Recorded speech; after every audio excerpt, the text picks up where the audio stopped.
À la une de ce journal, le Premier ministre à Goudébou, Yacouba Isaac Sida, est allé encourager la scolarisation des enfants dans la région du Sahel et féliciter les réfugiés maliens pour leur parfaite intégration ici au pays des hommes intègres. À suivre également dans cette édition, le son de cloche de certaines organisations, le réseau Accès aux médicaments essentiels, le SPONG et l'ONG ASMAT demandent aux différents candidats à la présidentielle de prendre aussi en compte les préoccupations des personnes vulnérables dans leur projet de société. Mesdames et messieurs, bienvenue à tous. On l'a annoncé hier en marge du deuxième sommet ordinaire des pays du G5 Sahel sur la sécurité tenu à N'Djamena, la capitale tchadienne. Le président Michel Kafandou a accordé 2 audiences sur place à des personnalités, le chargé d'affaires du Grand-Duché du Luxembourg au Burkina et l'envoyé spécial du secrétaire général de l'ONU pour le Sahel. On en saura plus sur ces 2 audiences avec nos envoyés spéciaux Mamadou Dabiré et Ernest Kambiré. La situation sécuritaire régionale était également au centre des 2 audiences que le président du Faso, Michel Kafando, a accordées aux 2 émissaires en marge du sommet. Avec le chargé d'affaires du Luxembourg au Burkina, il a surtout été question des élections législatives et présidentielles qui se profilent à l'horizon. Donc nous avons eu l'occasion d'échanger un tout petit peu sur la manière dont se font les préparatifs et la confiance que nous avons de notre côté que tous les préparatifs semblent aller vers une bonne organisation. Le Luxembourg assure actuellement la présidence du Conseil de l'Union européenne et le diplomate luxembourgeois a émis le souhait que les élections du 29 novembre prochain se déroulent dans la paix et la quiétude. Avec l'envoyé spécial du secrétaire général de l'ONU pour le Sahel, les échanges avec le président du Faso ont porté sur les efforts des pays du G5 Sahel en matière de sécurisation des populations. Il y a eu un certain nombre de recommandations qui ont été faites qui, à mon avis, aideront cette région du Sahel à confronter les défis qu'elle a en face d'elle. Tout en condamnant l'attaque de Bamako, l'envoyé spécial du secrétaire général de l'ONU a invité les États membres de la région au démantèlement des différents réseaux terroristes et à trouver d'autres moyens que des moyens militaires pour contrecarrer la menace terroriste dans la région. La veille du sommet, les chefs d'État du G5 Sahel et tous les invités à la rencontre ont eu droit à un buffet offert par le président Idriss Déby, président hôte du sommet. Buffet au cours duquel les invités ont pu admirer et découvrir quelques facettes de la culture tchadienne. Retour au pays. Vous le savez déjà, le dernier conseil des ministres a été délocalisé mardi à Douri dans la région du Sahel. À l'occasion, le Premier ministre a mis à profit son séjour pour visiter le camp des réfugiés maliens de Goudébou. Yacouba Isaac Sida est également dans un établissement scolaire. C'est un collège construit grâce au PSUT, le programme socio-économique d'urgence de la transition. Reportage Arthur Ouedraogo et Marguerite Douanessou. Les élèves de cette école primaire n'auront plus à parcourir 7 km à pied pour poursuivre le secondaire à Douri. Le programme socio-économique d'urgence de la transition offre un collège d'enseignement général au village. Les premières classes déjà achevées ont été visitées par le chef du gouvernement le 18 novembre dernier. Nous pensons que désormais, ces enfants qui auront la possibilité de faire le collège dans leur village, en tout cas vont réussir. Et cela, c'est une satisfaction pour chacun de nous au niveau du gouvernement de transition. Les responsables du chantier avouent avoir mis les bouchées doubles pour respecter les délais. Il y a 4 sites, donc il y a des sites au moins 150 km de Douri et j'ai tout fait et tous les ouvrages sont finis. Le Premier ministre a invité les parents à maintenir les élèves à l'école, surtout les filles, pour leur garantir un avenir meilleur. Après quoi, Yacouba Isaac Sida, accompagné des membres de son gouvernement, ont mis le cap sur le camp des réfugiés maliens de Goudébou, à 15 km de Douri, sur l'axe Douri-Gorom-Gorom. Là, le chef du gouvernement a constaté les efforts fournis depuis 2012 par le gouvernement burkinabé et les ONG, notamment le CONAREF et le HCR, pour l'accueil et l'installation des réfugiés maliens. Ce sont donc des réfugiés très intégrés dans leur milieu de vie qui ont tenu à remercier l'État burkinabé pour son hospitalité et pour tout ce qui est fait par les partenaires pour leur faciliter la vie au quotidien. Ils ont invité le Premier ministre et sa délégation à découvrir les activités menées par eux dans le camp. African Model United Nations, c'est un projet initié par l'ambassade des États-Unis au Burkina pour renforcer les capacités de nos futurs dirigeants en diplomatie et relations internationales. Une trentaine d'étudiants issus de plusieurs universités et écoles du Burkina se sont intéressés à ce projet. Précision, Paul David Bambara et Moumouni Soubeiga. African Model United Nations est un programme d'apprentissage et une plateforme d'information sur les politiques du monde du système des Nations Unies. Le programme donne l'opportunité aux étudiants d'apprendre comment défendre les dossiers des États. Au Burkina Faso, c'est la première fois qu'un tel exercice de simulation a lieu. African Model United Nations est une simulation des Nations Unies où on permet à des étudiants de représenter les différents États dans les différents organes des Nations Unies et de défendre les idées de ces États-là. L'ambassadeur des États-Unis au Burkina et le ministre des Enseignements secondaires et supérieurs parrainent cette première édition. Nous avons demandé à ce que le gouvernement burkinabé puisse apporter ce soutien pour que la manifestation devienne sous-régionale et que ça puisse se tenir à Ouagadougou. Le gouvernement burkinabé va donner son accord et apporter son appui. C'est vraiment que ces jeunes arrivent à apprendre comment négocier, comment discuter, comment défendre leurs idées et respecter les idées des autres. African Model United Nations est un projet de l'ambassade des États-Unis au Burkina. Il est mis en œuvre par le cabinet d'études Cotra LLC. Le thème retenu pour les discussions, c'est l'énergie et le changement climatique en Afrique. Bien formé pour mieux servir, c'est ce dont le Burkina a besoin. La Direction générale de l'économie et de la planification a organisé une conférence publique ici à Ouagadougou au profit des agents intervenants dans l'enseignement et la formation professionnelle. Ces échanges devraient aboutir à des recommandations en vue de développer le pays. Le point avec Evelyne Fouro, Jérémy Ouedraogo et Nyakiteda. Un cadre d'échange pour résoudre les problèmes d'employabilité des jeunes et plus particulièrement ceux issus des systèmes d'enseignement au Burkina.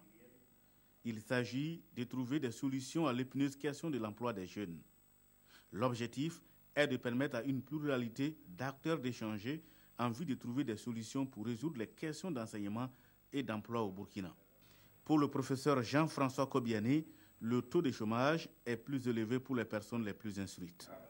Il faut revoir le contenu des curricula, il faut revoir l'offre de formation pour l'adapter aux besoins de l'économie, mais il y a aussi véritablement un problème aussi de création d'emplois par l'économie, un problème de diversification de notre économie.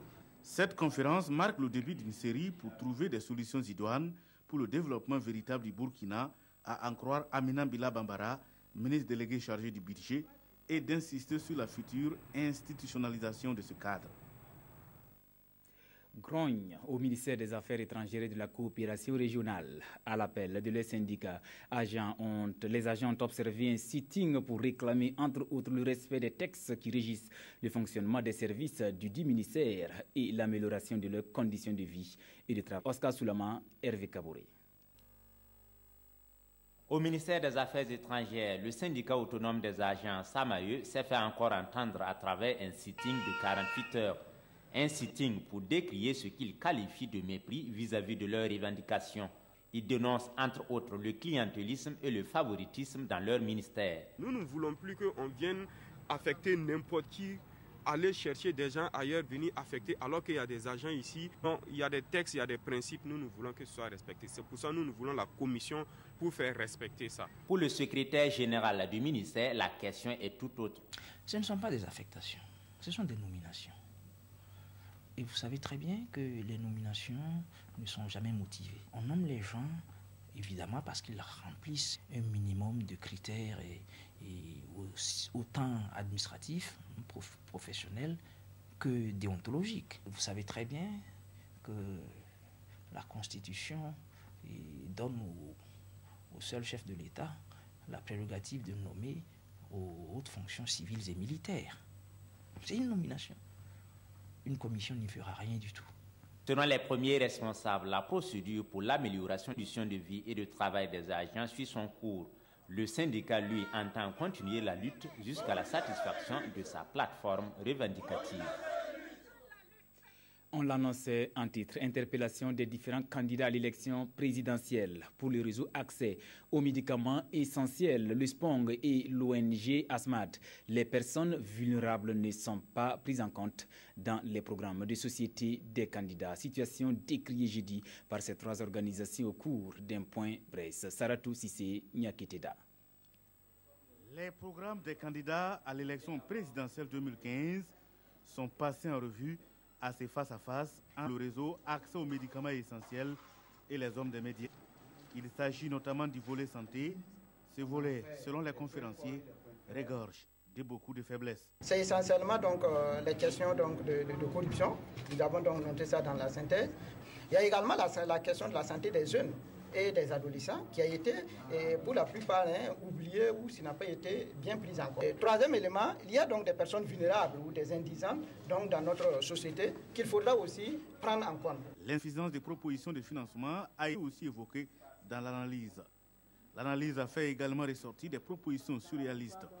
Par contre, les organisateurs de ce point de presse sont unanimes sur les propositions faites quant au renforcement des infrastructures sanitaires, mais aussi et surtout la prise en charge de la santé de la mère et de l'enfant, ainsi qu'à l'accès à l'eau potable et l'assainissement. Et puis, les 13 planificateurs des différentes régions étaient cette semaine à Bobo-Dioulasso aux côtés des 40 directeurs provinciaux des eaux et forêts pour une formation axée sur le logiciel ARC-GIS. Objectif renforcer leur capacité opérationnelle dans la gestion durable des forêts et surtout mesurer la contribution des collectivités territoriales dans la création des espaces de conservation. Drissa Traoré, Sanoa Christine Kloubali. En 2002, les aires classées du Burkina Faso étaient estimées à 3,9 millions d'hectares. Depuis lors, de nouveaux espaces de conservation ont été créés par les collectivités territoriales. Des espaces dont les superficies réelles et les situations géographiques restent à déterminer. D'où ce renforcement de capacité en gestion durable des forêts. C'est un besoin ressenti exprimé par les différentes régions, c'est ce qui a valu l'organisation de cette formation. Les agents ont des notions qu'ils ont acquis sur les bancs, mais de façon pratique, le recyclage est nécessaire. Cette formation pratique et théorique permettra aux participants d'éditer des cartes simplifiées. Il était question d'aller sur le terrain et à l'aide des IPS, récolter les données et venir avec ces données faire la cartographie à travers le logiciel ArcGIS. Ce sont des outils qui permettent non seulement de pouvoir accompagner donc, les collectivités territoriales pour l'identification, pour la matérialisation et la création donc, de ces espaces, mais également pour l'élaboration des cartes dans le sens de pouvoir assurer l'aménagement participatif. Donc. Cela permettra également de mesurer la contribution des collectivités territoriales dans la création d'espaces de conservation.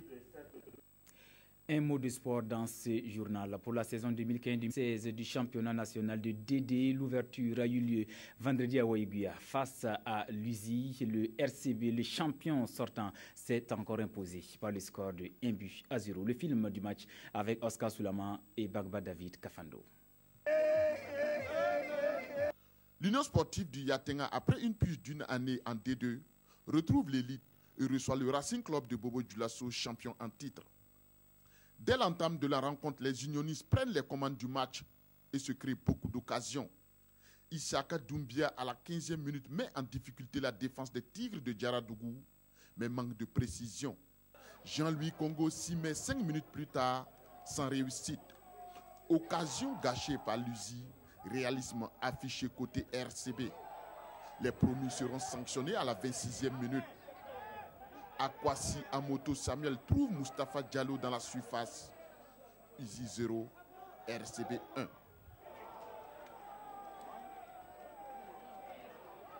Au retour des vestiaires, l'attaque de l'USI confirme son manque de précision et s'incline 0-1 face au Tigre de Djaradougou. Victoire laborieuse pour le RCB, mais entame de saison réussie par une victoire à l'extérieur. C'est ici que s'achève notre version de l'actualité de la mi-journée. Merci de l'avoir suivi et bonne journée dominicale à tous.